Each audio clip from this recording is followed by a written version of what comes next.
La Folie des hauteurs, le podcast montagne de France Bleu Isère, en partenariat avec alpinemag.fr.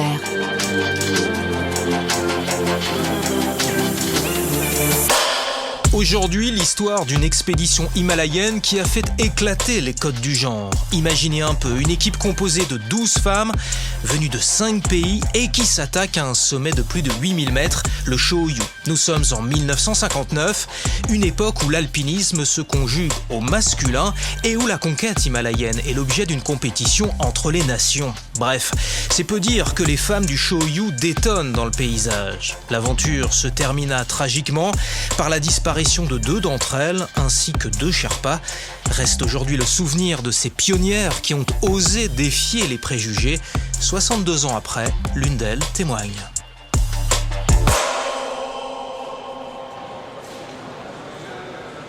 Nous sommes le 12 août 1959 à l'aéroport du Bourget, près de Paris.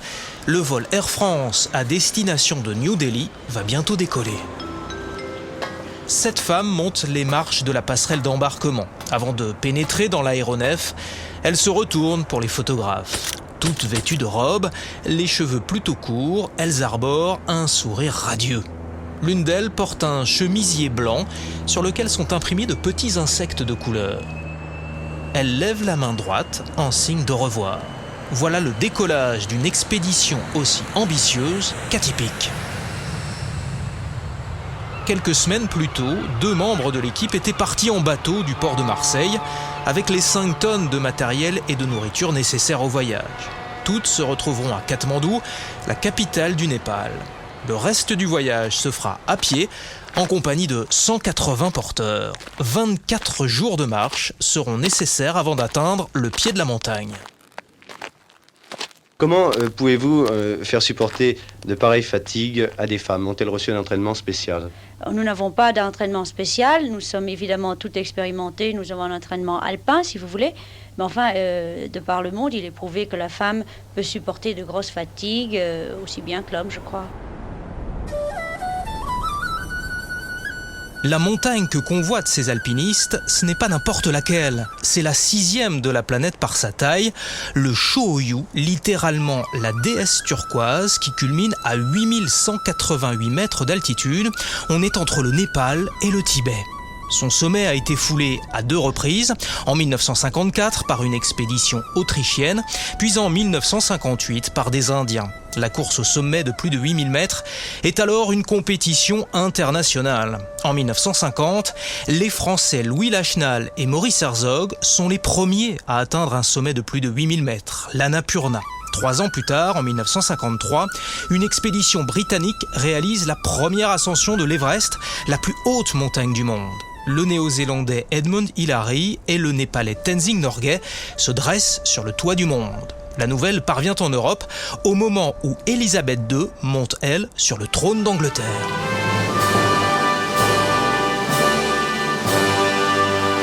Cette conquête des géants himalayens est alors une affaire d'hommes. Dès lors, que penser de cette expédition au Cho-Oyu qui ne comprend que des femmes? Elle est dirigée par Claude Cogan. Vous vous rappelez celle qui portait le chemisier orné d'insectes au moment du départ? Claude Cogan, 40 ans, est une pionnière de l'alpinisme féminin. Elle s'illustre d'abord aux côtés de son mari Georges, disparu prématurément en 1951, terrassé par une maladie foudroyante. Claude, qui ne se remettra jamais de ce drame, continuera pourtant à tracer son chemin sur les sommets enneigés du monde entier. Elle fait la première ascension du Nunkun au Cachemire en 1953 et du Ganesh Himal en 1955, 2 sommets de plus de 7000 mètres. Entre les deux, en 1954, elle fait une première tentative au Cho-Oyu avec le guide suisse Raymond Lambert. Les conditions sont dantesques et la cordée doit faire demi-tour avant d'atteindre le sommet. Mais Claude Cogan revient à Paris avec un nouveau record d'altitude.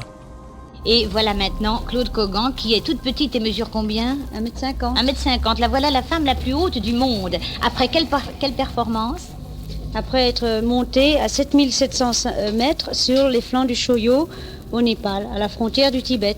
Et quelle est l'impression que peut ressentir une jeune femme comme vous, petite et menue, lorsqu'elle arrive à ces énormes altitudes? Ben moi, ce jour-là, j'étais un peu désappointée car j'aurais voulu encore monter plus haut. J'espérais aller au sommet.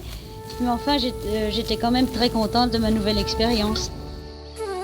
Claude Cogan est une femme libre, indépendante et très active. Installée à Nice, elle dirige une entreprise de conception et de fabrication de maillots de bain de luxe. Quand son agenda de patronne le lui permet, elle s'exerce à l'escalade sur la grande falaise locale, le Bahou de Saint-Janet.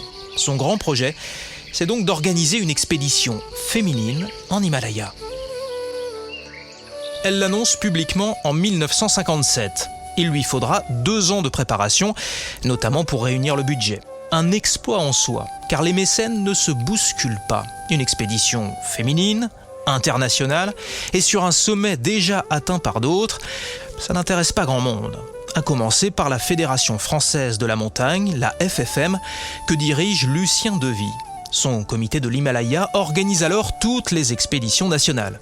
Claude Cogan, donc, doit se passer du soutien des instances officielles. Elle obtient toutefois l'aide du Club alpin féminin britannique et d'un fabricant de vêtements. S'ajoutent les contrats d'exclusivité signés avec une agence suisse et 2 journaux, Paris Match pour la France et le Daily Telegraph pour l'Angleterre. Mais ça ne suffit pas et chaque participante doit sortir de ses poches 450 000 francs, soit environ 8 000 €. Claude Cogan emmène avec elle au Népal une équipe de choc. Il y a d'abord Claudine van der Straten, baronne belge, championne de ski et grimpeuse de talent. Vient ensuite la Suissesse Loulou Boulaz, considérée comme l'une des meilleures alpinistes de son temps. Elle a 51 ans et elle a réalisé quelques-unes des ascensions les plus difficiles des Alpes. Jeanne Franco, grande amie de Claude Cogan, est institutrice à Chamonix. C'est aussi une grimpeuse émérite. Il y a par ailleurs 3 Britanniques, toutes membres du Ladies Alpine Club, Dorothea Gravina, Eileen Healy et Margaret Darwall. Colette Lebret sera le médecin de l'expédition. Elle vit en Vendée et partage son temps libre entre équitation et alpinisme. 3 jeunes népalaises font aussi partie de l'équipe, Nima, Pempem et Doma. Ce sont respectivement les filles et la nièce de Tenzing Norgay, vainqueur de l'Everest en 1953, un héros dans son pays. Enfin, la grenobloise Micheline Rambaud, 30 ans, vient compléter le casting. Ce sera la cinéaste de l'expédition. Moi, j'ai dit... mais j'en suis pas capable. Nous l'avons rencontrée chez elle, à Annecy-le-Vieux. Elle se souvient comment l'un des membres du prestigieux groupe de haute montagne a soufflé son nom pour cette expédition.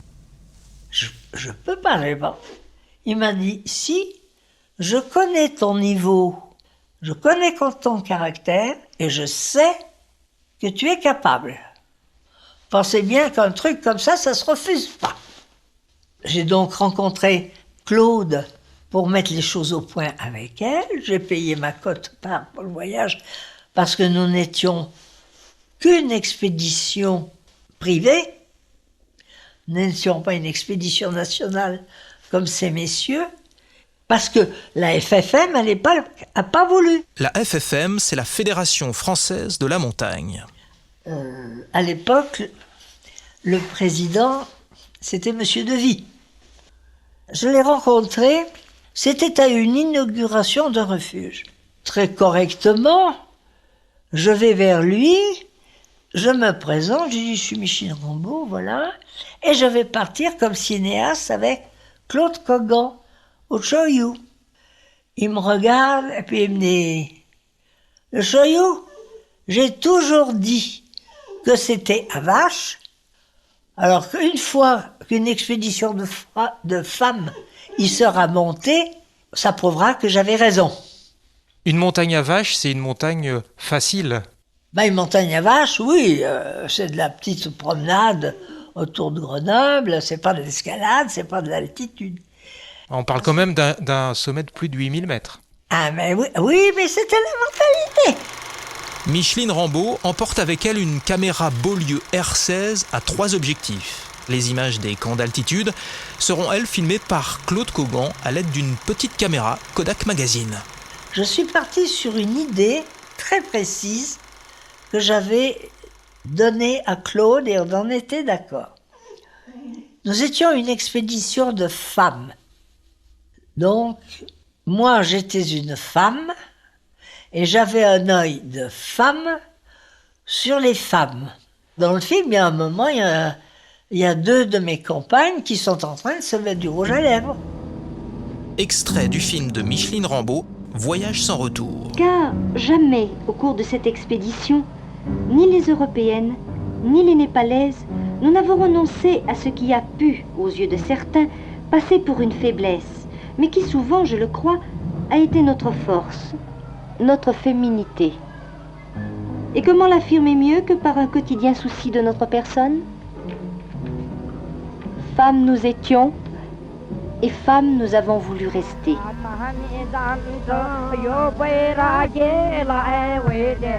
Le camp de base est installé le 14 septembre 1959 au pied de la montagne à 5640 mètres d'altitude. L'équipe au complet compte donc 12 femmes, dont 3 népalaises, et 10 Sherpas, plus leur chef, le sirdar nommé Wangdi. La progression sur la montagne peut maintenant commencer, et ça ne va pas traîner.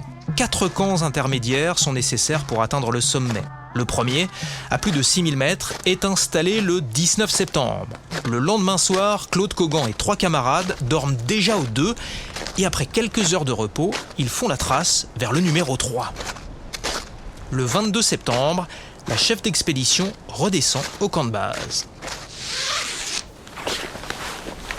La machine semble alors parfaitement huilée. Pourtant, un premier grain de sable va venir perturber l'organisation. Ce jour-là, le 22 septembre, Loulou Boulaz, l'une des plus capées de l'équipe, redescend en titubant du camp 1. La peau de son visage a viré au bleu, probablement un œdème pulmonaire dû à l'altitude. Le docteur Lebret lui fait une piqûre et ordonne son évacuation vers Namche Bazar, le village le plus proche. Margaret Darwall, elle, a une jambe enflée, une phlébite. Pour elle aussi, l'expédition est terminée. Le 26 septembre, Claude Cogan repart du camp de base avec l'intention de pousser jusqu'au sommet. Le 1er octobre, la météo se dégrade. Il se met à neiger. Claude Cogan quitte alors le camp 3 avec Claudine van der Straten et 4 Sherpas. Mais en dépit du mauvais temps, ils ne redescendent pas, non, mais ils montent, installer le camp 4 à plus de 7000 mètres d'altitude. Un seul Sherpa reste avec les Européennes, c'est Hank Norbu. Les autres regagnent le camp de base avec un message écrit par Claude Cogan. Un message que Charlie Buffet a reproduit dans son livre Première de cordée. Mauvais temps, mais en sécurité. Avons de quoi tenir. Sommes claqués. Avons refait la trace. Monté la tente à 7100 mètres d'altitude. Demain, resterons couchés. Il y avait des flocons de neige gros comme ça, comme des soucoupes, qui descendaient. Il faisait lourd, des gros flocons, des neiges bien lourdes, qui s'entassent pendant 50 heures, sans arrêt. Tous, on s'est ramenés à la base. Parce que la base, on était tranquille, ça risquait rien. Elles sont montées. Elles étaient au camp 3 et elles sont montées au camp 4. On n'a pas compris. On peut penser que le moteur principal de la chose, ça a été l'altitude et l'ivresse de l'altitude qui est bien connue des alpinistes qui vont assez haut. Sorti de là, ça n'est que du blabla. Le 2 octobre, inquiet, le chef des Sherpas, Wangdi, décide de monter avec Chouang en direction de l'équipe de tête. Mais la cordée se fait surprendre par une avalanche juste au-dessus du camp 3. Chouang meurt enseveli. Wangdi, lui, parvient à se dégager et à rejoindre le camp de base. Quant à Claude Cogan, Claudine van der Straten et Hank Norbu, plus de nouvelles. Pierre Ichac, quelques dépêches qui nous sont parvenues nous laissent quelque inquiétude sur l'aventure de Claude Cogan dans l'Himalaya. Eh bien oui, l'inquiétude règne depuis ce matin sur le sort de cette toute petite femme charmante qui est aussi la femme la plus haute du monde. On sait qu'à la tête de la première expédition himalayenne entièrement féminine, elle s'attaquait dans l'Himalaya à un sommet de 8189 mètres où elle avait échoué en 1954, le Cho Oyu. La neige qui s'accumule sur les flancs de la montagne finit par glisser sous l'effet de son propre poids, provoquant de gigantesques avalanches. Au camp de base, l'espoir s'amenuise à mesure que les jours passent.